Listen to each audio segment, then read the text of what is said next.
नमस्कार। महाराष्ट्र की राजनीति में फिर से पासा पलट गया है और इस बार बीजेपी की नैया डूब गई है। यह ऐसा ही हुआ है कि जैसे आप क्रिकेट मैच खेल रहे हो और देवेंद्र फडणवीस और अजित पवार कौन, तो दुश्मन टीम के खिलाड़ी के साथ आप ओपनिंग करने चले गए। अजित पवार स्ट्राइकिंग एंड पे थे, उन्होंने बॉल को रोका और देवेंद्र फडणवीस को दौड़ने का इशारा किया रन लेने के लिए, और खुद नहीं दौड़े और देवेंद्र फडणवीस दौड़ गए और रन आउट हो गए। बिना रन बनाए, बिना गेंद को फेस किए हुए वो बकायदा पेवेलियन वापस लौट चुके हैं। और इसके लिए जिम्मेदार कौन है? बीजेपी उसके लिए खुद जिम्मेदार है। बीजेपी से एक बहुत बड़ी चूक हो गई है, ये समझना पड़ेगा। बीजेपी के जो रणनीतिकार हैं, जो बकायदा इस पूरे गेम को खेल रहे थे, कि आपने जब तक ये भानुमति का कुनबा तैयार हो रहा था, कहीं का ईंट कहीं का रोड़ा इकट्ठा किया जा रहा था, तब तक पब्लिक सिंपैथी आपके साथ थी।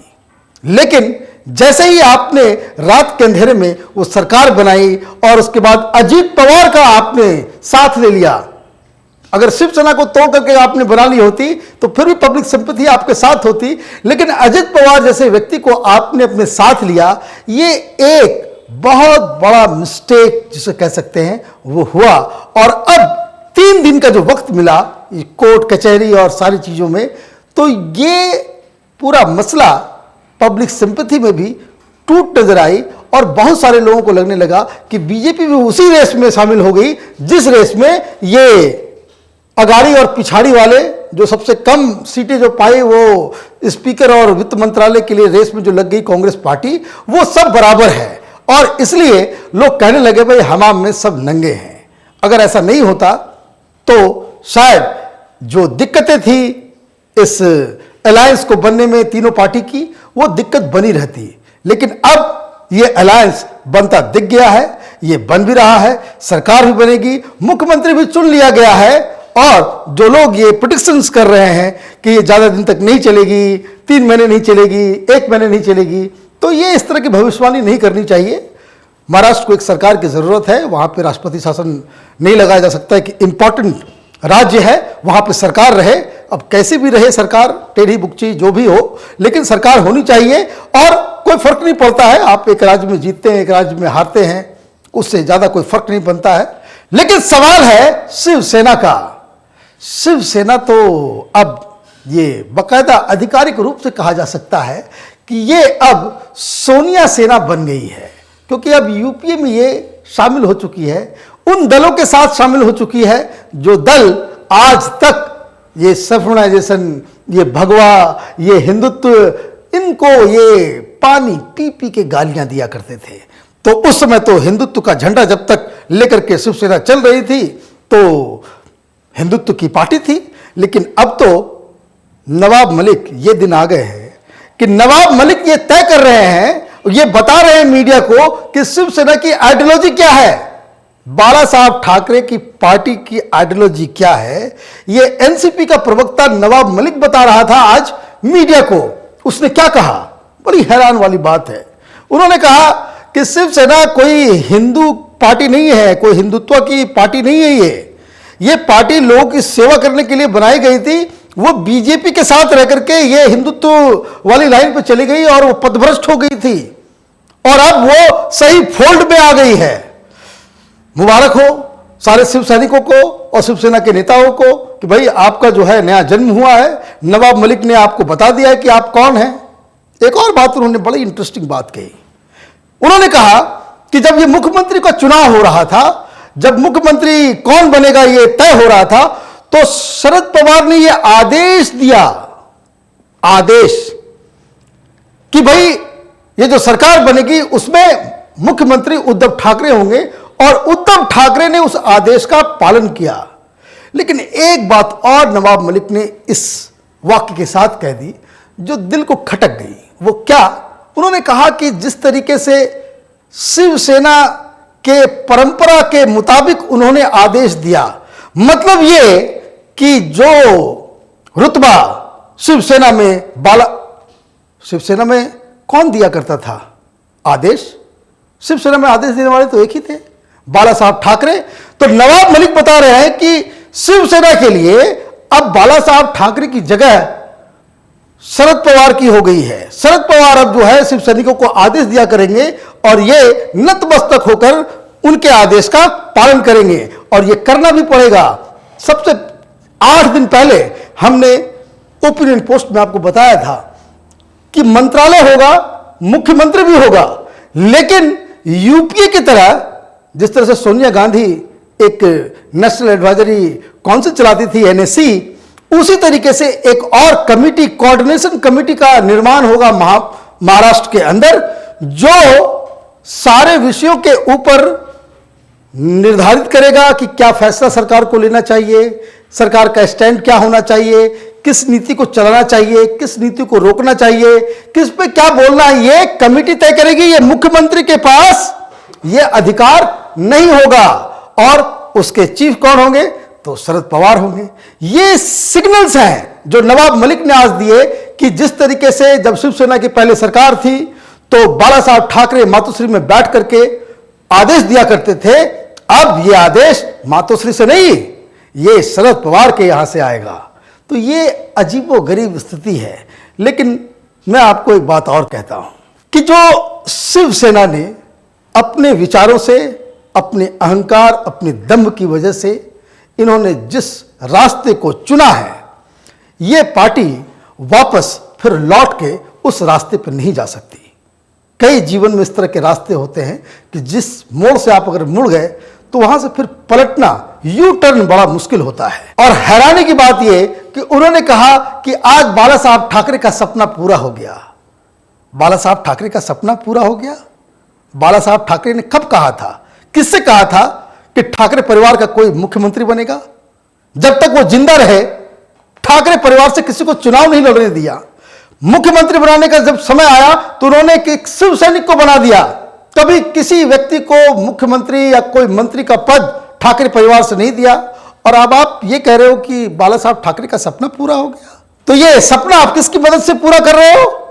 शरद पवार, जिन्होंने बाला साहब ठाकरे को जेल में डालने की कोशिश की। और तो और आपने किसकी मदद ली है? जरा ये तो बिल्कुल, जैसे मैं कह रहा हूं कि कोई यू टर्न अप नहीं है शिवसेना के लिए। आपने अबू आदमी से हाथ मिला लिया, जिसने पब्लिकली ये कहा था कि बाला साहब ठाकरे एक पागल बूढ़े हैं। दरअसल उद्धव ठाकरे को राजनीति का एक खेल समझ में नहीं आ रहा है कि जो मुख्यमंत्री का ताज उनको पहनाया जा रहा है उसमें फूल कम है और कांटे बहुत ज्यादा हैं। वो कांटे इसलिए कि उद्धव ठाकरे कुछ भी करना चाहेंगे वो नहीं कर पाएंगे, क्योंकि इस मंत्रिमंडल में कई सारे ऐसे नेता होंगे जो शिवसेना से लड़के वापस वो एनसीपी या कांग्रेस में गए हैं। बहुत सारे ऐसे मंत्री बनेंगे जो पहले मुख्यमंत्री रह चुके हैं, बड़े बड़े मंत्री रह चुके हैं। और ये सारे लोग, आपका तो राजनीति में सरकार चलाने का एक्सपीरियंस नहीं है, लेकिन कांग्रेस पार्टी और एनसीपी बहुत दिनों तक सरकार चलाई है। वो आपकी बातें नहीं सुनेंगे और ये फिर कोऑर्डिनेशन कमेटी के पास सारी बातें जाएगी, अंदर भूचाल मचेगा और आखिरकार आपको ये संजय राउत और इनके लिए, इनके जरिए शरद पवार से जो है आपको मान मनोवल करना पड़ेगा। जो शरद पवार कहेंगे वही फिर आपको मानना पड़ेगा। लेकिन एक और सवाल यहां पे उठता है कि क्या शिवसेना का रुख 10 जनपद के लिए अब कैसा रहेगा? कुछ तस्वीरें मैं आप दिखाना चाह रहा हूं। ये तस्वीरें हैं 10 जनपद की।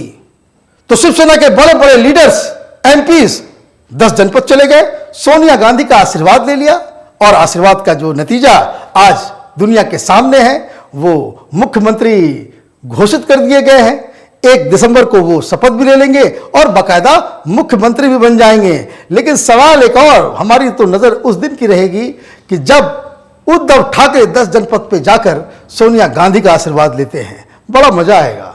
मजा इसलिए आएगा क्योंकि ये देखना पूरी दुनिया के सामने, ये बात भी समझ में आनी चाहिए कि जो लोग कल तक अपने पॉलिटिकल अपोनेंट को क्या क्या नहीं कहते थे, उनके साथ आप हाथ मिला करके विचारधारा और हिंदुत्व और भगवा की बात आप कैसे करेंगे?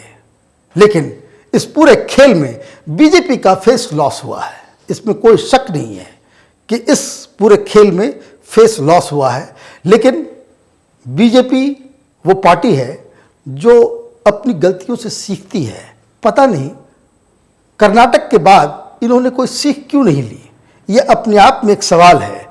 लेकिन ये यकीन मानिए कि बीजेपी बिना फाइट किए हुए इस पूरे गेम को छोड़ने वाली नहीं है। ऐसा नहीं है कि 1 दिसंबर को सरकार बन जाएगी और सब लोग अपने अपने घर चले जाएंगे, क्योंकि ये लड़ाई ईगो की लड़ाई है।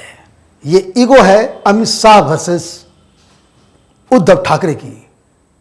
आज एक इंटरव्यू में अरविंद सावंत जो एनडीए में मिनिस्टर थे, उन्होंने पूरी तरह से पूरी कहानी इसकी बता दी कि ये टूटा क्यों, आपस में शिवसेना और बीजेपी के बीच में इतना बड़ा गैप क्यों आया। अरविंद सावंत ने कहा कि आप हमारे लीडर उद्धव ठाकरे को नीचा दिखाना चाहते हो, यह हमसे बर्दाश्त नहीं हुआ। उन्होंने दूसरी बात कही कि रिजल्ट तो हरियाणा का भी आया था और महाराष्ट्र का भी आया था, तो हरियाणा में बात करने के लिए केंद्र से लीडर्स गए थे बातचीत करने के लिए, निगोशिएशन के लिए, लेकिन महाराष्ट्र कोई नहीं आया, कोई बड़ा लीडर महाराष्ट्र नहीं आया। तो हमें बहुत इंसल्ट फील हुआ और ऐसा लगा कि आप उद्धव ठाकरे के ईगो को ललकार रहे हैं और इसलिए हमने ये रास्ता चुना है। तो ये ईगो की लड़ाई है, इसमें तो कोई दूसरा कोई शको शुबा नहीं है। लेकिन सवाल यही है कि राजनीति में, खास करके डेमोक्रेसी में, ईगो तो किसी का नहीं चलता, चाहे वो उद्धव ठाकरे हों, चाहे वो इंदिरा गांधी हो, चाहे वो नरेंद्र मोदी हो, चाहे वो अमित शाह हो। डेमोक्रेसी में तो जनता के सामने सबको सर झुकाना ही है। उद्धव ठाकरे अभी तक जनता के सामने, जनता को उन्होंने फेस नहीं किया है। अब 1 दिसंबर के बाद से जब वो मुख्यमंत्री बनेंगे तब उनको समझ में आएगा कि ये मातोश्री के अंदर जो बाला साहब ठाकरे की जो कुर्सी है वो और मुख्यमंत्री की कुर्सी में क्या फर्क होता है। मातोश्री से आदेश दिया जाता था, लेकिन मुख्यमंत्री का ये जो पद मिलने वाला है इनको, ये सिर्फ और सिर्फ आदेश सुनने के लिए होगा। उनको मुबारकबाद कि वो मुख्यमंत्री बनने वाले हैं। किस तरह के मुख्यमंत्री बनेंगे, किस तरह की नीतियां अपनाएंगे, और जो मुद्दा है, चाहे वो सावरकर का हो, राम मंदिर का हो, मुस्लिम रिजर्वेशन का हो, अभी तो एक बवाल मचना बाकी है। जब कॉमन वुमेन प्रोग्राम इस अगाड़ी का आएगा, इस अलायंस का जब आएगा, तब सवाल जवाब किया जाएगा कि ये किस तरह का अलायंस है और किस चीज के लिए है। वैसे दुनिया ने देखा कि किस तरह से पिछले 1 महीने में ये लोग 5 स्टार होटल्स में बाकायदा ऐशो आराम की जिंदगी गुजार रहे थे और पॉलिटिकल स्ट्रेटजी और रणनीति बना रहे थे।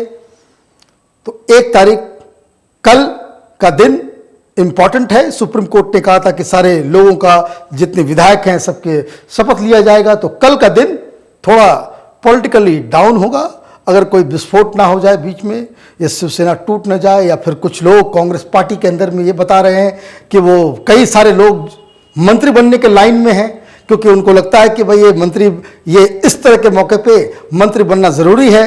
तो बहुत सारी चीजें, राजनीति तो इसी उलटफेर का गेम है। इस गेम पे हमारी नज़र बनी हुई है।